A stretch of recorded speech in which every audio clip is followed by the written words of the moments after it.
السلام علیکم ورحمۃ اللہ وبرکاتہ۔ مشکوٰۃ المصابیح کتاب الایمان میں آج ہمارا سبق ہے، متفق علیہ حدیث سے شروع ہے، تو چلیے شروع کرتے ہیں۔ بسم اللہ الرحمن الرحیم۔ وعن ابی موسیٰ الاشعری رضی اللہ تعالیٰ عنہ قال قال رسول اللہ صلی اللہ علیہ وسلم ثلاثۃ لهم اجران رجل من اہل الکتاب آمن بنبیہ وآمن بمحمد والعبد المملوک اذا ادى حق اللہ وحق موالیہ ورجل كانت عنده أمة يطؤها فأدى بها فأحسن تأديبها وعلمها فأحسن تعليمها ثم أعتقها فتزوجها فله أجران۔ حضرت ابو موسیٰ الاشعری رضی اللہ تعالیٰ عنہ سے روایت ہے، فرماتے ہیں کہ رسول اللہ صلی اللہ علیہ وسلم نے فرمایا ثلاثۃ، تین شخص ایسے ہیں، تین لوگ ایسے ہیں، لہم اجرانی کہ جن کے لیے ڈبل اجر ہے، دگنا ثواب ہے۔ رجل، پہلا وہ شخص، من اہل الکتابی، جو اہل کتاب میں سے ہو، آمن بنبیہ، وہ اپنے گزشتہ نبی پر ایمان رکھتا ہے، وآمن بمحمد، اور محمد صلی اللہ علیہ وسلم پر بھی ایمان لایا ہے۔ والعبد، اور دوسرا وہ شخص، والعبد المملوک، جو کہ ایک غلام ہے، اذا ادى حق اللہ وحق موالیہ، کہ جب اس نے اللہ کا حق اور اپنے آقا کا حق ادا کیا تو اس کے لیے بھی دوگنا ثواب ہے اور ڈبل اجر ہے۔ ورجل كانت عنده أمة يطؤها فأدى بها فأحسن تأديبها، اور تیسرا وہ شخص کہ جس کے پاس ایک باندی ہے، وہ اسے وطی کرے اور اس کو اچھا ادب سکھائے،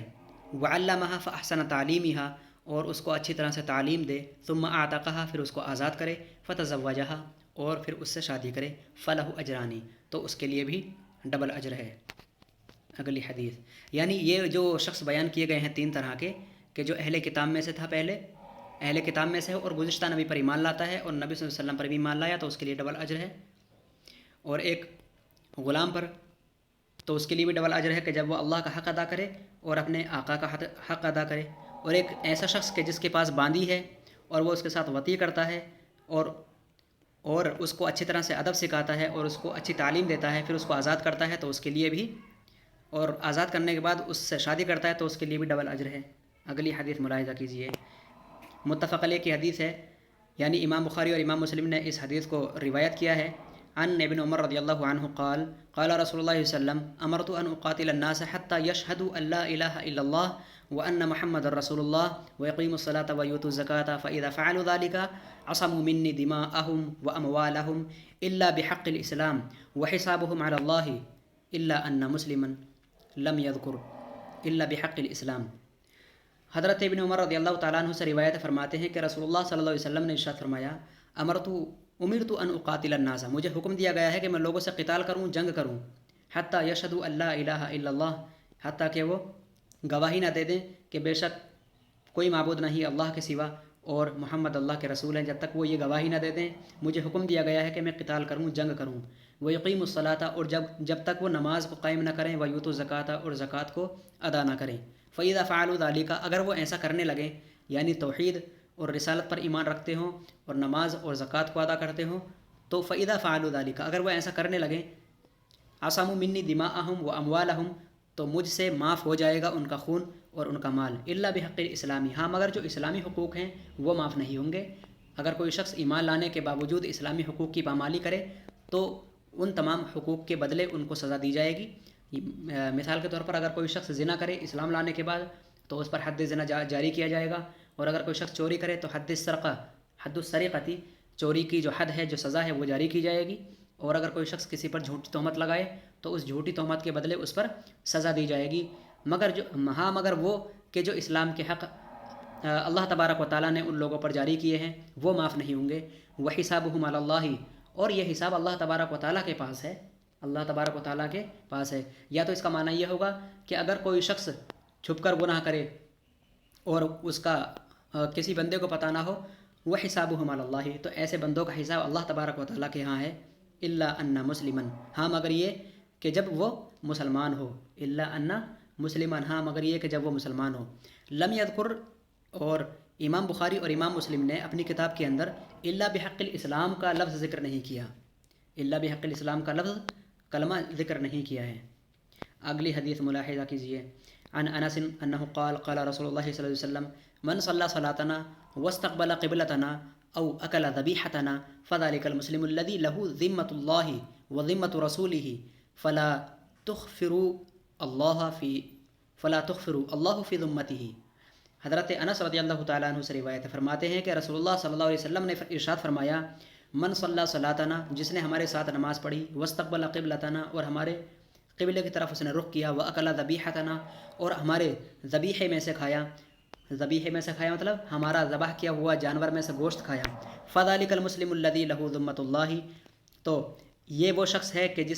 یہ وہ مسلمان شخص ہے کہ جس کا ذمہ اللہ نے لیا ہے اور رسول اللہ نے لیا ہے۔ فلا تخفروا، تو تم اس کے ساتھ عہد شکنی نہ کرو، یعنی وعدے کو مت توڑو، یعنی اس کے ساتھ کوئی ظلم و زیادتی نہ کرو۔ تو اس لیے کہ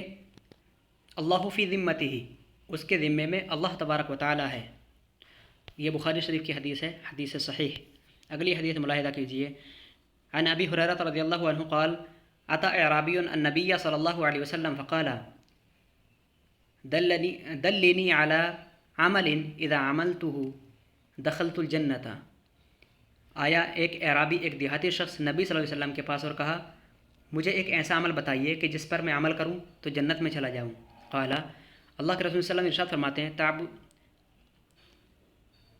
تعبد اللہ ولا تشرک بہ شیئا، اللہ تبارک و تعالیٰ کی عبادت کر اور اس کے ساتھ کسی کو شریک نہ ٹھہرا۔ وتقیم الصلاۃ المکتوبۃ وتؤدی الزکاۃ المفروضۃ وتصوم رمضان، اور تو نماز قائم کر جو فرض کی گئی ہیں اور زکوٰۃ ادا کر جو کہ فرض کی گئی ہے، وتصوم رمضان، اور رمضان کے روزے رکھ جو کہ یہ بھی فرض ہیں۔ قال، اعرابی کہتا ہے، والذی نفسی بیدہ، قسم ہے اس ذات کی کہ جس کے قبضہ قدرت میں میری جان ہے، لا ازید علی ھذا شیئا ولا انقص منہ، نہ میں اس سے زیادہ کروں گا کچھ بھی اور نہ اس سے کچھ کم کروں گا۔ فلما واللہ، اور جب وہ شخص چلا گیا، ایک دیہاتی شخص، قال النبی صلی اللہ علیہ وسلم، اللہ کے رسول صلی اللہ علیہ وسلم نے ارشاد فرمایا، من سرہ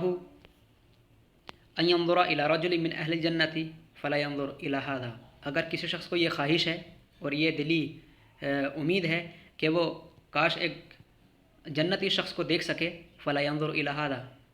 تو وہ اس شخص کو دیکھ لے۔ اگر کوئی شخص یہ چاہتا ہے کہ وہ کسی جنتی کو دیکھے زمین پر چلتا ہوا، تو وہ فلا ينظر الى ھذا، وہ اس جاتے ہوئے شخص کو دیکھ لے۔ اگلی حدیث ملاحظہ کیجیے، عن سفیان بن عبد اللہ الثقفی قال قلت یا رسول اللہ قل لی فی الاسلام قولا لا اسأل عنہ احدا بعدک وفی روایت غیرک قال قل آمنت باللہ ثم استقم۔ حضرت سفیان بن عبد اللہ ثقفی رضی اللہ تعالیٰ عنہ سے روایت فرماتے ہیں کہ میں نے کہا، یا رسول اللہ، قل لی فی الاسلام قولا لا اسأل عنہ احدا بعدک، یا رسول اللہ میرے لیے آپ ایک ایسا ارشاد فرما دیجئے کہ جس کو سننے کے بعد میں آپ کے بعد کسی سے کچھ نہ سنوں، یعنی مجھے کسی سے کچھ سننے کی ضرورت نہ پڑے۔ تو یہ بہت اہم بات ہے۔ وفی روایت، اور ایک روایت میں آیا ہے بعدہ کے علاوہ غیرک، یعنی ایک روایت میں لفظ بعدہ کا نہیں آیا بلکہ غیرہ کا آیا ہے، یعنی کہ آپ کے علاوہ میں کسی اور سے کسی بات کو سننے کا محتاج نہ رہوں۔ قل، قال، تو اللہ کے رسول صلی اللہ علیہ وسلم سفیان بن عبداللہ ثقفی کی بات سن کر کہتے ہیں، قل،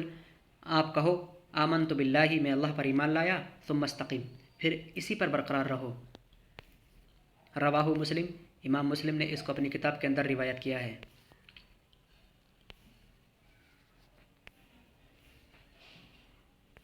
تو آج کے لیے اتنا کافی ہے۔ اچھی طرح سے حدیث کے تمام معانی کو یاد کر لیں۔ السلام علیکم ورحمۃ اللہ۔